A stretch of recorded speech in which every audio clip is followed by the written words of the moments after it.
जय हिंद दोस्तों।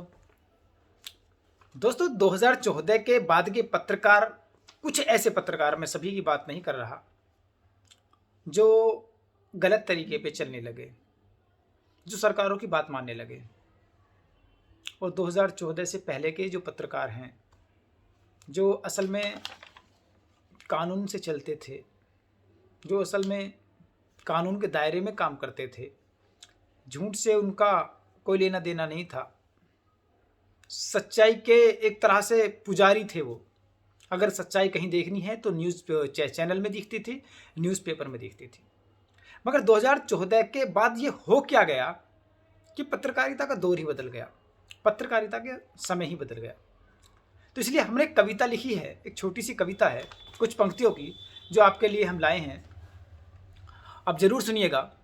सबसे अहम पत्रकार का जो वह पत्रकार कहलाता है, कड़ी धूप वर्षा तूफान में ड्यूटी बजा अखबार को भर पाता है। सबसे अहम पत्रकार का जो वह पत्रकार कहलाता है, ना खाने का समय ना नहाने का, बस गश्त लगाता जाता है। सबसे अहम पत्रकार का जो वह पत्रकार कहलाता है, देश की हर खबर को जांचता है, फिर प्रकाशित कर पाता है। अपने बच्चों के पेट की खातिर वह हर खतरे को सहन कर जाता है। सबसे अहम पत्रकार का जो वह पत्रकार कहलाता है।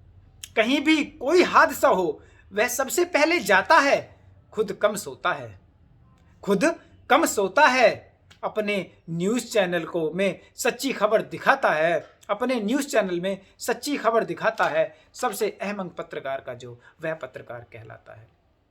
फिर दौर शुरू हुआ 2014 के बाद की पत्रकारिता का। अब कुछ ऐसे पत्रकार हैं जो कम मेहनत में ज़्यादा पाते हैं, न्यूज़ में ड्रामा करते हैं, टीआरपी से धोखा कर जाते हैं, नोटों के अंबार लगे हैं, जेड सिक्योरिटी से ऑफिस आते हैं। अब पत्रकार के बच्चे कहाँ, अब पत्रकार के बच्चे कहाँ सादा खाना भी नहीं खाते, वो 7 स्टार होटल में अपनी भूख मिटाते हैं। स्कूल भी अब कहाँ सरकारी याद आते हैं, स्कूल भी अब कहाँ सरकारी याद आते हैं। लाखों की फीस वाले स्कूल में पत्रकार अपने बच्चों को पढ़ाते हैं। हादसे वाली जगह आज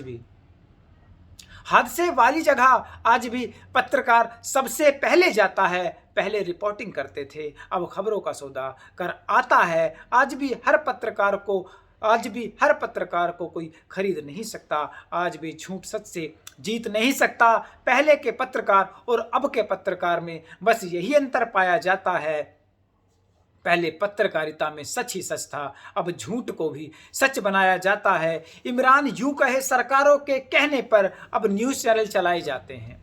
इमरान यूं कहे सरकारों के कहने पर अब न्यूज़ चैनल चलाए जाते हैं। सबसे अहम पत्रकार का जो वह पत्रकार कहलाते हैं। तो ये पत्रकारिता का दौर रहा था। तो और आज की जो पत्रकारिता है वो भी दौर है। एक गलत पत्रकार के लिए जहां दुनिया भर के लोग इकट्ठा हो जाते हैं, एक सही पत्रकार जब मारा जाता है, जब उसको जेल में बंद कर दिया जाता है, तो उसके लिए हिंदुस्तान का किसी भी राजनीतिक पार्टी का, किसी भी संस्था का एक बंदा नहीं आता, एक व्यक्ति उसका विरोध नहीं करता। मगर एक जब गलत पत्रकार को जेल हो जाती है किसी केस में, तो पूरे हिंदुस्तान में जगह जगह से उसके लिए आवाज़ उठने लगती हैं। तो ये पत्रकारिता का दौर है। और इस पत्रकारिता का अगर इस तरह दौर चलता रहा तो ये पत्रकारिता आने वाले कल में ख़त्म हो जाएगी। और अगर ये पत्रकारिता ख़त्म हो गई तो देश का जो चौथा स्तंभ है वो टूट के गिर जाएगा। और देश का चौथा स्तंभ पत्रकारिता है। और देश का अगर कोई भी चीज़ 4 पिलर पे खड़ी है, उसका एक पिलर हटा दिया जाए तो शायद उस चीज़ को बचाना मुश्किल होगा। और ये चौथा स्तंभ अगर बचाना है, अगर इस चौथे स्तंभ को बचाए रखना है, तो हमें कुछ ऐसा करना होगा जो पत्रकारिता को दोबारा वही चमक मिल सके, जो पत्रकारिता को दोबारा वही इज्जत मिल सके जो 2014 से पहले इज्जत थी।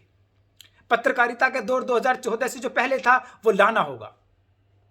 और हमें कोशिश करनी होगी, जितने भी पत्रकार बंधु हैं, पत्रकार साथी हैं, उनको कोशिश करनी होगी कि पत्रकारिता का दौर दोबारा आ जाए। धन्यवाद।